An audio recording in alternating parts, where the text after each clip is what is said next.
So you're planning to go leatherworking in Wrath, and you want to know how to make gold and what to look out for, when this is the video for you. So let's take a look.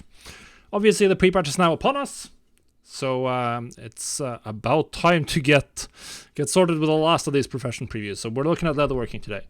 An armor profession, the main thing you craft is leather armor, obviously, and mail armor. And that's the vast majority of the recipes. And that's also what you can expect to make the most gold with in general, with leatherworking. And what that means is that a very large portion of the gold you can make is going to be during the initial gearing process, during the pre-raid farming, when people are getting their characters up to speed. They hit level 80, they want to get some good gear, they want to get into heroic dungeons, they want to get into the raids. That's when you can make the most gold.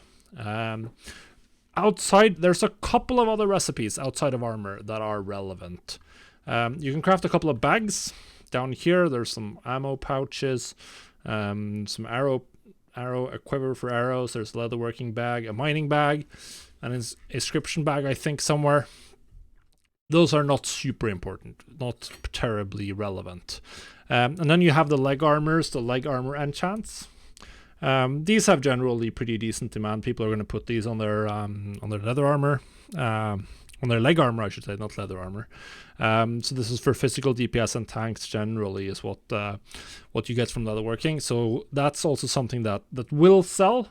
You also have these armor kits for some other slots, but they only add stamina. I don't think they're going to sell super well, but you can craft them, and if they sell, then they sell. But as I said, the main thrust of where you should expect to make gold is with gear. Buying an equip gear that other people can put on their character when they're just level 80, and that's what we're going to want to focus on. So there are a couple of recipes that are more relevant than the others, and you have some of them down here. These are most of the epic recipes, and these are the ones that you will generally be the strongest ones. There's not that many of them that are actually pre-raid best in slot, but a lot of them are good options, and you can get them instantly at level 80. There's literally zero barrier to entry, so that makes them relevant even if they're not great. Now, some of them are best in slots for some classes, like these Revenant's Treads are the best in slot for elemental shamans, and there's a couple of others that are good and potentially competing with the pre-raid best in slot. So some of the main ones: Ice Striker's Cloak, the Eaglebane Bracers. They're actually a vendor trained blue recipe. Eaglebane Bracers. These are very good and relatively cheap, so they could definitely be something to look out for. The Ice Striker's Cloak, a little bit more expensive. An epic, you get it from the trainer. And then you have the Troll Woven and the Giant Maim. The Troll Woven is like leather, standard physical damage. This is going to be relevant for a lot of classes potentially, or at least for rogues, ferals. Hunters can also use them, but they might also prefer the Giant Maim set, which has some intellect and armor penetration instead of expertise, which is nice for hunters, and potentially for enhancement shamans because of the intellect, which they can utilize. So that's the main recipes, and then you also have these. This is interesting, the PvP entry level set. I think this is something that you'll want to craft early on and see if it sells. These aren't super expensive, so get a couple of these recipes and see. That's not quite sure about this, how good this is going to be. It can potentially be extremely profitable, because entry-level PvP gear has been incredibly good from a gold making perspective in the past. Mr. Pandaria, for instance, I made a ton of gold crafting entry-level PvP gear. As for the bags, I don't think the bags are particularly relevant. The only one I'd consider maybe having is the inscription bag. I don't remember what it's called now. It's somewhere in this vicinity. I think that has some value, the Pack of Endless Pockets here. Because scribes get just a huge amount of finished items. There's so many glyphs.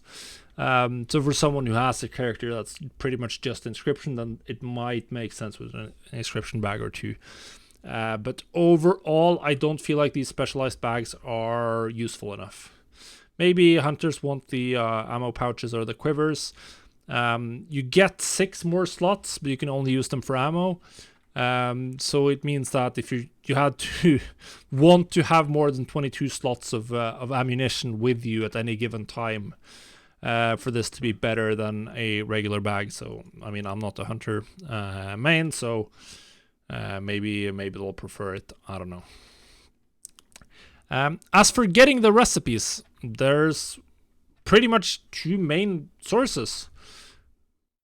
Your trainers, which give you a ton of recipes, including, importantly, the epic leg armors, and the Ice Striker's cloak. As far as I can tell, there's no limitation on this one, like the Tailwind cloak requires Loremaster of Northrend. I didn't find anything similar about this, although it is very similar to the Death Chill cloak. If that exists, then my information is out of date, but I couldn't find anything. I actually went looking, so as far as I can tell, this is just going to be available from your trainers at skill level 440.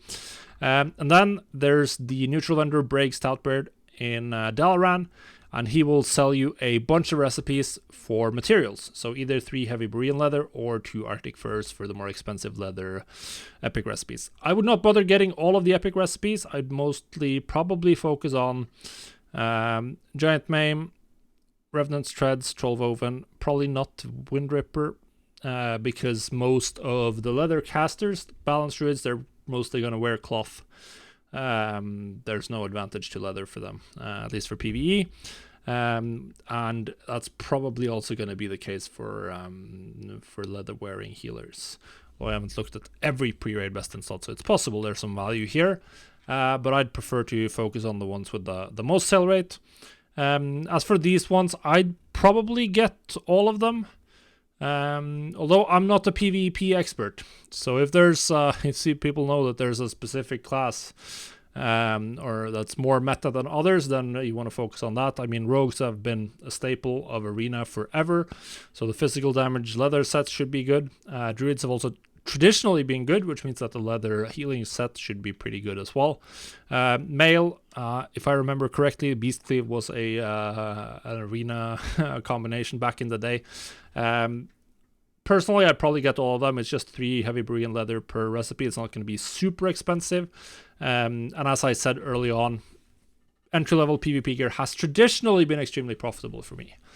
Obviously, any one item isn't going to be as expensive as the epics, but the sale rate is often very high because they're usually not that expensive, and it's pretty much a full set of gear to get into PvP with Brazilians and all that jazz.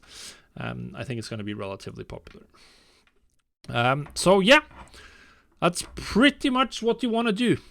Get to max level, start buying these recipes from the trainer or from the vendor, and get crafting. Leatherworking looks not like the potential isn't huge. I didn't talk about the reputation recipes because it's just like the bags that don't really matter, and you get them relatively early on, so there's nothing to really work on here in my opinion. So yeah, this is leatherworking is looking pretty good in my opinion. If you're just running a level 68 alt, then you can do all of the rare stuff. You cannot do the epics because they require frozen orbs that are bind on pickup, for phase 1 at least. So that's going to be a limiting factor. It means that that's pretty much the only barrier to entry is the frozen orbs for crafting these, which makes it a little bit of an advantage to have this on your main or have this on a character which you can get into heroic dungeons with. Then you can get your own frozen orbs and you can sell the epic pieces. If that's not the case, then there's probably good gold to be made with all of the PvP gear and the Eaglebane bracers and potentially the blue leg armors, because the epic leg armors also require frozen orbs. Down the line, of course, it will be frozen orbs will no longer be bind on pickup at some point in the future. Don't remember exactly which patch it was, but that's going to be in the future. For the beginning, if you're without I'm gonna have a level 68 leatherworker, so I'll just be stuck with the PvP gear, which I think is still going to be pretty good. And if you also have the frozen orbs, then that's going to put you into these items, which will have much less competition. So that's it. Good luck.